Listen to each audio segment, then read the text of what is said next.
2026년 1월의 베이징은 평소보다 더욱 무겁고 차가운 정적에 휩싸여 있습니다. 전 세계가 중국 내부의 미묘한 움직임에 주목하고 있는 가운데 중남해의 붉은 담장 안에서는 일반인들이 상상하기 어려운 거대한 권력의 재편이 소리 없이 진행되고 있다는 징후가 포착되었습니다. 사건의 시작은 북경에서 열린 당 중앙의 성부급 주요 지도 간부 세미나였습니다. 중국 정치 체제에서 성부급 세미나는 국가의 핵심 전략과 인사 방향을 결정하는 매우 상징적인 자리입니다. 관례에 따라 정치국 위원들과 군 핵심 장성들이 대거 참석하여 결속을 다지는 이 자리에 전 세계 미디어의 이목이 집중된 것은 당연한 일이었습니다.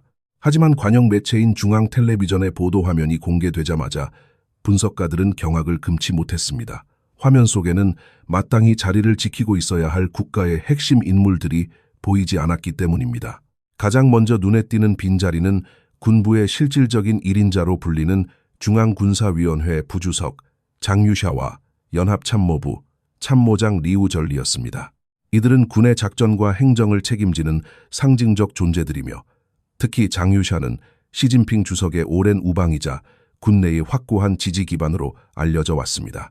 하지만 이번 세미나의 개막식에서 그들의 모습은 어디에서도 찾아볼 수 없었습니다. 과거의 사례를 돌이켜볼 때 핵심 위원들이 외교 일정이나 건강상의 이유로 결석하는 경우가 종종 있었으나 이번처럼 군의 최고위 지도부가 동시에 자취를 감춘 것은 매우 이례적이며 심각한 사태로 받아들여지고 있습니다.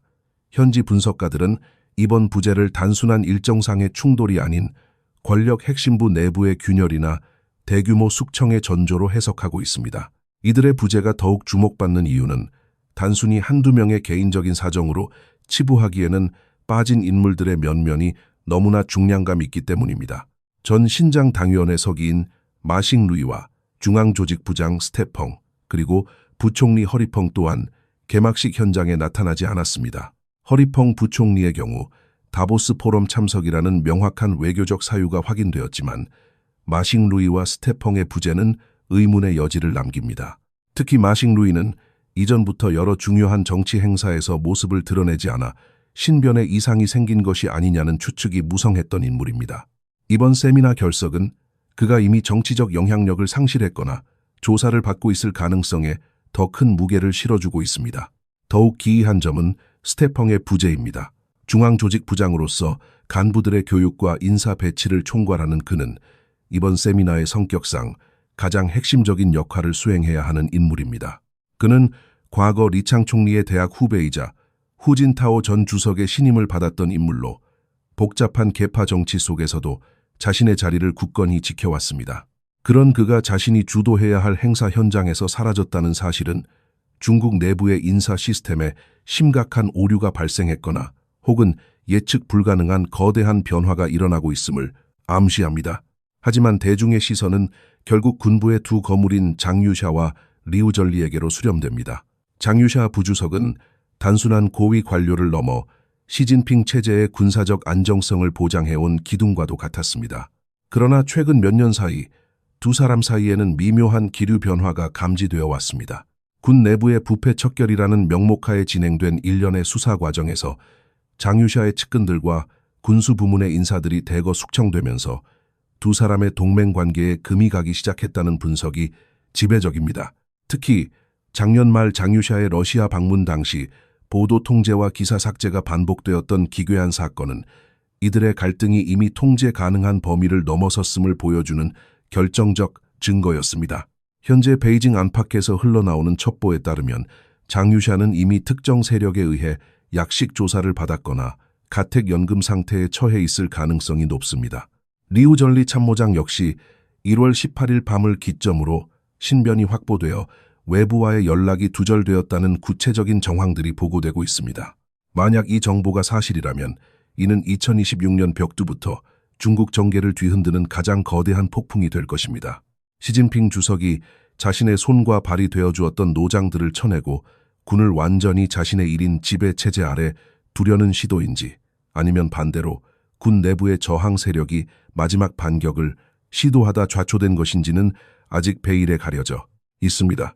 우리는 이 사건을 통해 권력의 정점에서 벌어지는 비정한 생존 게임의 단면을 목격하고 있습니다. 충성과 배신이 종이 한 장 차이로 엇갈리는 북경의 권력 지도 속에서 어제의 동지가 오늘의 적이 되는 광경은 역사의 반복처럼 느껴지기도 합니다. 이번 성부급 세미나의 텅 빈 좌석들은 단순히 사람이 앉지 않은 공간이 아니라 거대한 권력의 공백 혹은 새로운 폭풍의 시작을 알리는 경고등과 같습니다. 과연 이 침묵 뒤에 숨겨진 진실은 무엇이며 사라진 장성들은 다시 대중 앞에 모습을 드러낼 수 있을 것인가에 대한 의구심은 시간이 갈수록 증폭되고 있습니다. 이제 우리는 보이지 않는 곳에서 진행되는 이 치열한 싸움의 다음 장을 면밀히 살펴봐야 합니다. 베이징의 화려한 야경 뒤편에서 벌어진 일련의 사건들은 단순한 정치적 추측을 넘어 구체적인 정황 증거들로 채워지기 시작했습니다. 정보의 정통한 소식통들에 따르면 리우절리 참모장이 사라진 시점은 1월 18일 일요일 밤 10시경으로 파악됩니다. 당시 베이징의 군 고위 간부들에게는 이례적으로 전원 대기 명령이 하달되었으며 이는 평상시의 훈련 상황과는 확연히 다른 긴박함을 띠고 있었다고 전해집니다. 군의 핵심 브레인이자 작전의 총책임자인 리우절리가 야심한 시각에 연행되었다는 소식은 군 내부 조직에 큰 충격을 안겼습니다. 그가 연행된 직후 베이징 방어부대의 움직임이 극도로 제한되었다는 점은 이번 조사가 단순한 행정적 절차를 넘어선 고도의 정치적 군사적 기획이었음을 시사합니다. 리우절리는 군 내부에서도 강직한 성품으로 알려져 있었기에 그가 조사의 대상이 되었다는 사실만으로도 군 전체의 사기에 미치는 영향은 상당할 수밖에 없습니다. 비슷한 시각, 장유샤 부주석 역시 절체절명의 위기에 직면해 있었습니다. 18일 밤, 리우절리가 연행된 것에 이어 다음 날인 19일 정오 무렵 장유샤는 중남해의 삼엄한 감시 아래 특정한 장소로 호출되어 강도 높은 면담을 가졌다고 합니다. 이 면담을 주도한 인물은 당 중앙의 핵심 실세인 차이치로 알려졌으며 그는 다른 3명의 고위 관리들과 함께 장유샤를 압박했습니다. 당시 현장에 동석했던 인물들은 당 기율 검사 분야와 인사 부문의 핵심 인사들인 장이와 궈정 그리고 쉬링이로 파악됩니다. 이들 사인으로 구성된 조사팀은 장유샤에게 사실상 최후 통첩에 가까운 제안을 던졌습니다. 그것은 바로 명예로운 퇴진을 전제로 한 조기 은퇴였습니다. 군의 원로이자 수많은 전공을 세운 장유샤에게 이러한 요구는 단순한 퇴진 권고를 넘어 그의 정치적 생명과 그가 평생 쌓아온 명예를 한순간에 무너뜨리는 가혹한 처사였습니다. 하지만 더욱 잔인한 것은 가족과 측근을 겨냥한 압박 카드였습니다.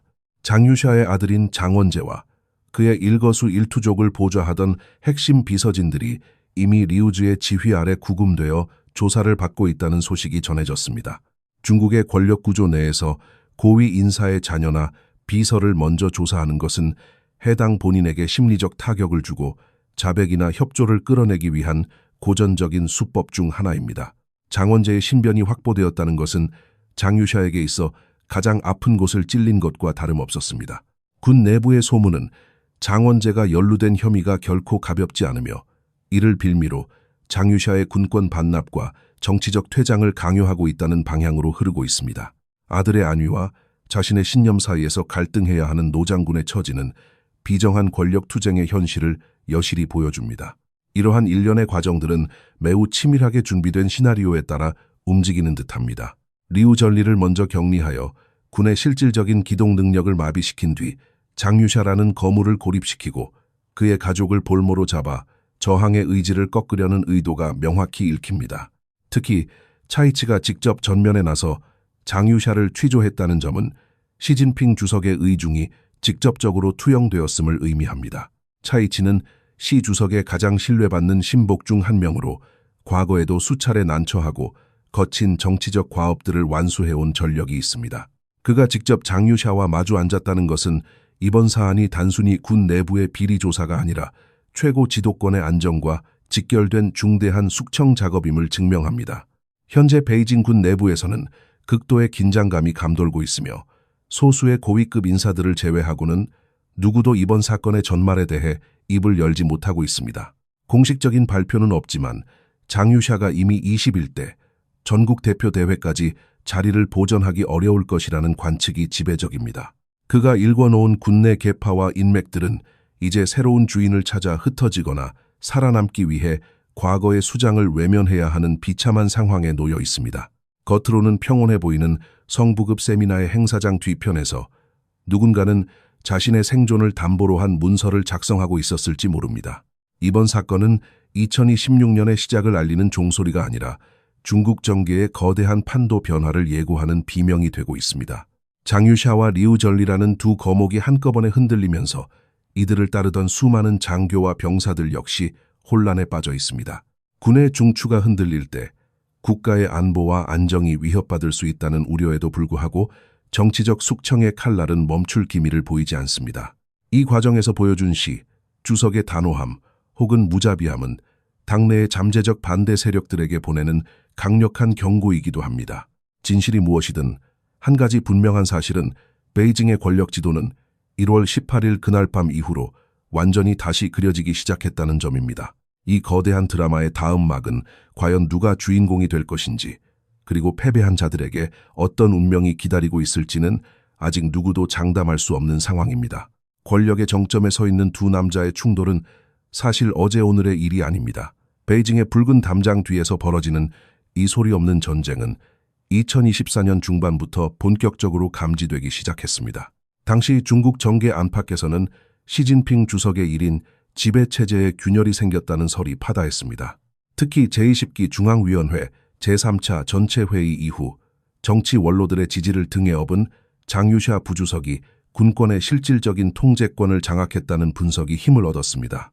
심지어 장유샤가 회의 석상에서 시 주석과 격렬한 설전을 벌였으며 그 과정에서 탁자를 내리칠 정도로 감정이 격화되었다는 구체적인 정황까지 흘러나왔습니다.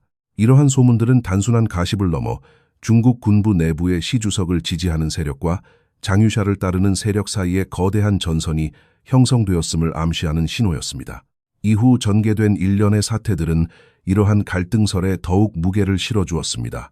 시 주석의 최측근으로 분류되던 수많은 장성과 관료들이 부패 혐의로 연이어 낙마하는 과정에서 정작 군부의 실권을 쥔 장유샤의 입지는 더욱 공고해지는 기이한 현상이 나타났기 때문입니다. 일각에서는 이를 두고 시 주석이 자신의 세력을 스스로 쳐내면서까지 군부의 반발을 잠재우려 한 고육지계라고 평가하기도 했으나 대다수의 전문가들은 장유샤가 주도하는 군 내부의 청소 작업이 시 주석의 영향력을 지우기 위한 과정이었다고 분석했습니다. 군의 보급과 인사권을 장악한 장유샤는 시 주석에게 있어 가장 든든한 방패였으나 동시에 언제든 자신을 겨눌 수 있는 가장 날카로운 칼날이 된 셈입니다. 결정적인 사건은 작년 11월 20일에 발생했습니다.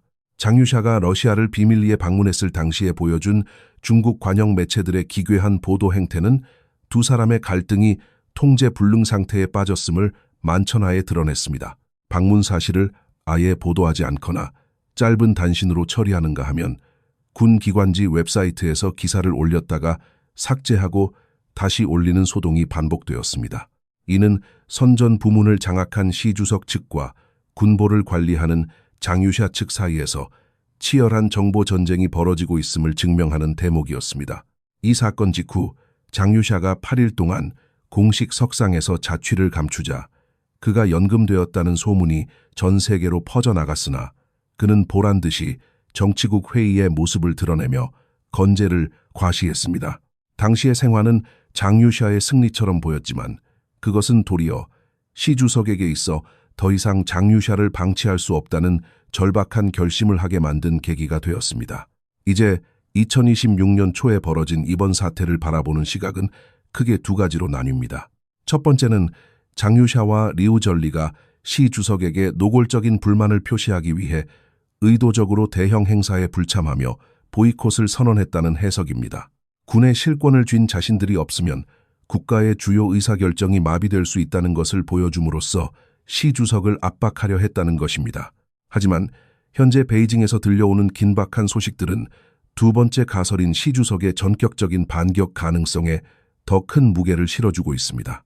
시 주석이 그동안의 수세에서 벗어나 군부 내 친위 세력을 결집하고 반대파의 핵심인 장유샤와 리우절리를 동시에 타격하는 승부수를 던졌다는 분석입니다.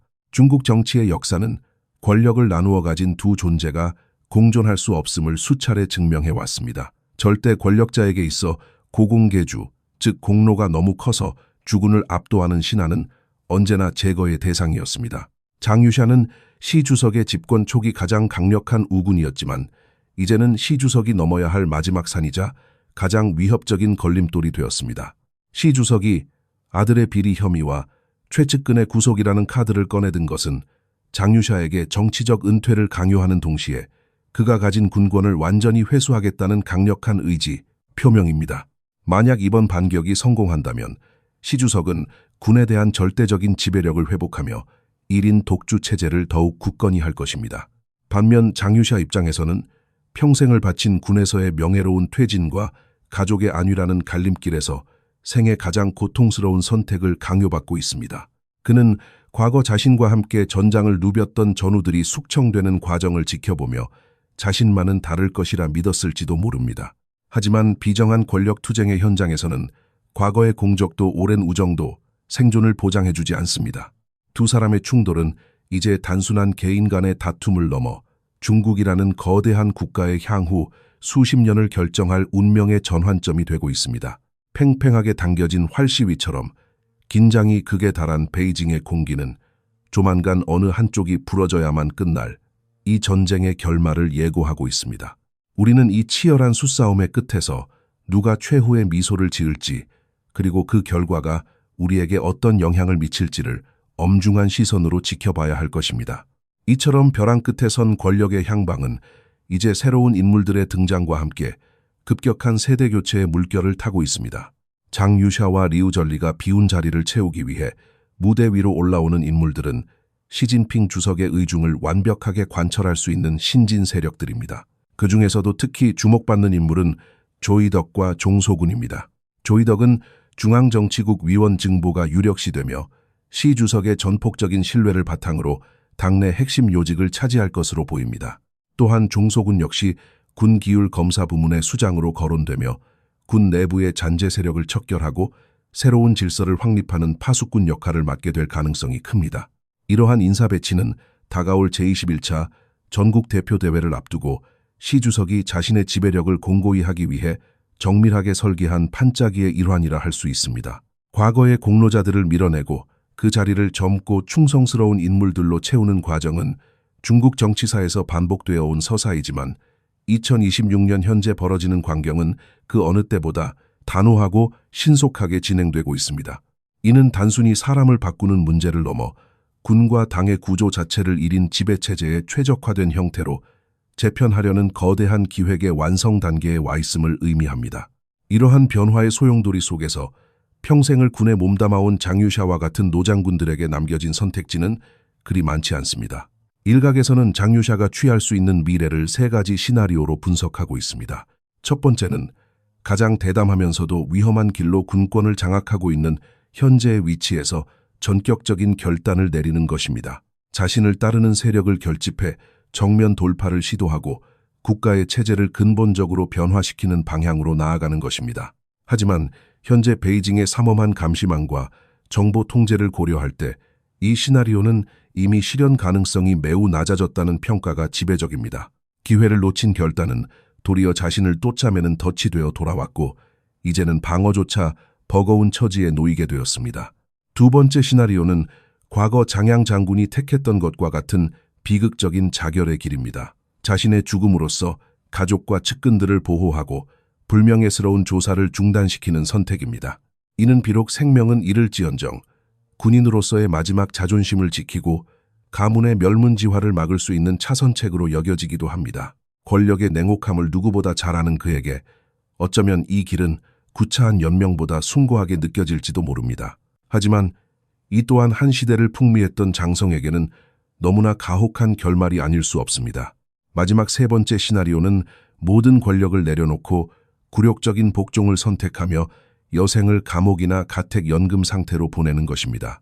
이는 가장 비참한 하책으로 분류되지만 생명을 부지하며 훗날을 기약할 수 있는 유일한 길이기도 합니다. 그러나 승리자가 써내려가는 역사 속에서 패배한 노장군의 이름은 서서히 지워지거나 변절자의 낙인이 찍힌 채 잊힐 운명에 처하게 될 것입니다.